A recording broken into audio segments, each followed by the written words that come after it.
São, nesta altura, 17 horas aqui em Paris, a mesma hora em Angola, 18 em Maputo, 16 em São Tomé e Príncipe. Está a ouvir a Rádio França Internacional, emissões em língua portuguesa. Lígia Anjos. E marcar a atualidade desta segunda-feira, dia 22 de novembro, o candidato da extrema-direita, José António Cast, e o de esquerda, Gabriel Boric, venceram a primeira volta das eleições presidenciais no Chile. A Áustria arrancou esta segunda-feira um confinamento de pelo menos 10 dias para combater aumentos de casos de Covid-19. A Turquia está cada vez mais isolada no leste do Mediterrâneo e procura acabar com este isolamento face às coligações anti-Ankara ativas. Estes são alguns dos títulos que vamos desenvolver neste jornal sob o comando técnico de Moussa Rachidi. Bissau 94 FM. E como dizia, no Chile desenha-se uma segunda volta polarizada depois de o candidato de extrema-direita José António Cast ter obtido 27,95% dos votos e ter ultrapassado o candidato de esquerda Gabriel Boric, que somou 25,71%. Ana Figueiredo é docente universitária e investigadora em Psicologia Política na capital chilena, em Santiago, e refere que o resultado desta primeira volta mostra um país que é mais de direita do que os próprios chilenos imaginavam. Acordou com alguma ressaca eleitoral, creio que não era uma votação esperada. Eu penso que as pessoas acreditavam que Boric ia ganhar, sobretudo porque durante o dia tudo o que vinha da votação de Chile no estrangeiro, Boric levava a liderança com uma maioria muito forte e, portanto, este cenário não sei se era muito expectável. Como é que se explica então esta reviravolta? É super difícil porque, de alguma maneira, sempre se esperou que talvez Cast fosse à segunda volta e havia também muita aposta por Jasna Provost, que é de centro-esquerda, mas eu creio que havia muita confiança de que Cast não passava a segunda volta e, portanto, passar a segunda volta em primeiro lugar, eu acho que é mostrar um país de direita que é muito mais direita que o mesmo país. Uma leitura deixada aqui pela docente universitária e investigadora em Psicologia Política Ana Figueiredo, entrevistada por Neide Ribeiro, ela que é, aliás, a nossa convidada, que pode ouvir já a seguir este jornal. A segunda volta das eleições presidenciais no Chile estão marcadas para dia 19 do próximo mês de dezembro. Também eleições na Venezuela decorreram ontem, no domingo. O presidente Nicolás Maduro atribuiu a vitória deste escrutínio regional e municipal à perseverança e consciência dos eleitores e anunciou que vai convocar o Conselho de Governo, no qual espera que participem também os opositores eleitos. A Áustria vive desde esta manhã um novo confinamento devido ao agravamento da pandemia de Covid-19. A partir de fevereiro, a vacinação passa mesmo a ser obrigatória num país com apenas 66% dos austríacos a estarem completamente vacinados. Entre as razões para este contexto, segundo o Rui Miguel Pereira, cidadão português radicado em Viena, estaria o discurso cético do FPÖ, do partido de extrema-direita, a terceira força política austríaca. Este fator político é realmente muito importante. Existem algumas correlações entre pessoas que votam no FPÖ, no Partido da Liberdade, um partido de extrema-direita, do qual Herbert Kickl é o líder. Existe esta ligação. Outras explicações, se calhar um pouco mais interessantes, porque isto engloba, é preciso não esquecer, não é só a Áustria, não é?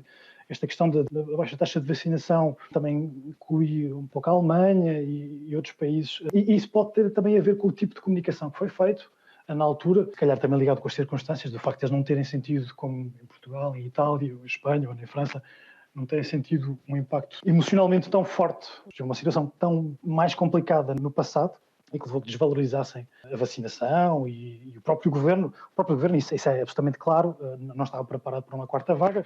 O próprio Sebastian Kurz já tinha anunciado de maneira algo um pouco apressada, hoje acho que isso é óbvio, que a pandemia tinha acabado, que mais medidas deste género não iam ver a luz do dia. A Áustria não estava preparada para este cenário. O caos é visível, digamos assim.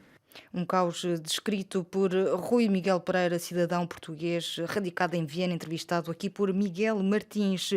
Ao passo que a Áustria confina, a Nova Zelândia desconfina e vai acabar com este confinamento de 3 meses e meio na maior cidade do país, em Auckland, no início do próximo mês, e da política de casos zero para combater o novo coronavírus, afirmou a primeira-ministra do país. A Turquia está cada vez mais isolada no leste do Mediterrâneo e procura acabar com o isolamento face às coligações anti-Ankara ativas. O governo turco tenta aproximar-se dos Emirados Árabes Unidos. O governo de Ankara está confrontado com vários diferendos. José Pedro Tavares.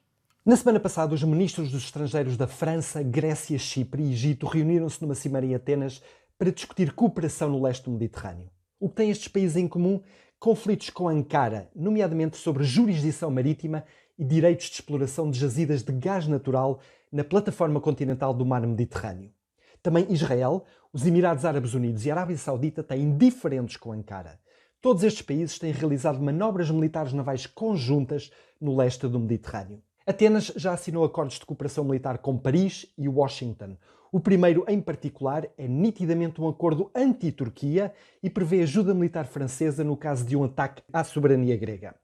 O presidente francês, Emmanuel Macron, não perde, aliás, uma oportunidade para criticar Ankara. Ambos os acordos prevêem também a venda de armamento à Grécia numa verdadeira corrida às armas. Todos os observadores indicam que este isolamento é sobretudo causado pela Turquia, que com ações unilaterais tem hostilizado os seus vizinhos. Com a economia turca numa espiral negativa, a lira atingiu na semana passada o seu nível mais baixo de sempre e com a popularidade de todo o poderoso Erdogan em queda livre, Ankara tem que tentar normalizar relações, atrair investimento externo, confiança e estabilidade.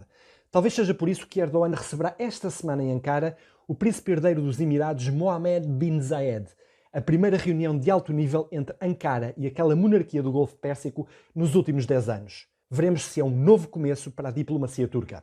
José P. Tavares, RFI, em Ankara. A Polónia acusa a Bielorrússia de continuar a levar os migrantes para a fronteira, onde se estima que já tenham morrido 10 pessoas numa viagem aos Bálticos. O primeiro-ministro polaco avisou que a pressão migratória está a ser instigada pelo Kremlin com o intuito de fragilizar a fronteira oriental da NATO. A própria Lituânia informou que só este sábado 44 migrantes tentaram entrar no país, sendo que este é o número mais baixo da semana. O presidente da Bielorrússia acusou também as autoridades da União Europeia de recusar qualquer discussão com Minsk sobre o destino de 2.000 migrantes acampados na fronteira com a Polónia e exigiu que a Alemanha os acolha. Maputo 105 FM. O Sudão, pelo menos uma pessoa morreu e há relatos de vários feridos entre manifestantes no Sudão que contestam o acordo assinado este domingo e que permitiu ao primeiro-ministro Abdallah Hamdok, deposto com o golpe militar de 25 de outubro, de voltar ao cargo. Eu adoro jogar futebol. Bissau 94 FM. E voltamos agora à atualidade desportiva. Esta noite o Raio Vallecano recebe o Mallorca no jogo que encerra a 14ª jornada da Liga Espanhola de Futebol. O avançado luso-cabo-verdiano Bebé revelou-nos que quer representar a seleção cabo-verdiana de futebol. Eu adoro jogar futebol, eu desfruto de jogar futebol e espero poder ter saúde para poder jogar há muitos anos, mas o meu sonho agora é ir à seleção de Cabo Verde, que estou prestes a ir. Falei com o selecionador de Cabo Verde, falaram comigo e estamos nos processos para tratar dos documentos que é para eu poder representar a seleção de Cabo Verde. A que momento pensou que também a seleção de Cabo Verde podia ser uma hipótese? Eu já estou para ir à seleção de Cabo Verde faz muitos anos. Temos que ser realistas, né? A seleção de Portugal não é fácil ir. Tem que estar num momento de forma muito boa para poder ir à seleção de Portugal, porque temos muito bons jogadores, uma geração grande que vai durar muitos anos com muita qualidade e temos que ser realistas que é difícil eu ir à seleção de Portugal. Mas aparece a opção de eu representar a seleção de Cabo Verde. A minha família é cabo-verdiana, eu tenho um sonho de ir à seleção de Cabo Verde e ajudar a Cabo Verde a tentar alcançar algumas metas. Tem, por exemplo, o CAN em janeiro, o Campeonato Africano das Nações. Seria uma hipótese? Pensa que o processo poderá terminar até lá ou está fora de questão por enquanto o CAN em janeiro? O processo é esse, é tentar ajudar a Cabo Verde com as suas metas, mas o meu objetivo também é ir à CAN, poder desfrutar de um campeonato africano, que seria um grande sonho, uma grande experiência para a minha carreira. O sonho poderia ser um título com Cabo Verde. Cabo Verde, sem dúvida, que pode ganhar a CAN, isso não tenho dúvida. As explicações de Bebé, avançado luso ao cabo-verdiano, entrevistado por Marco Martins.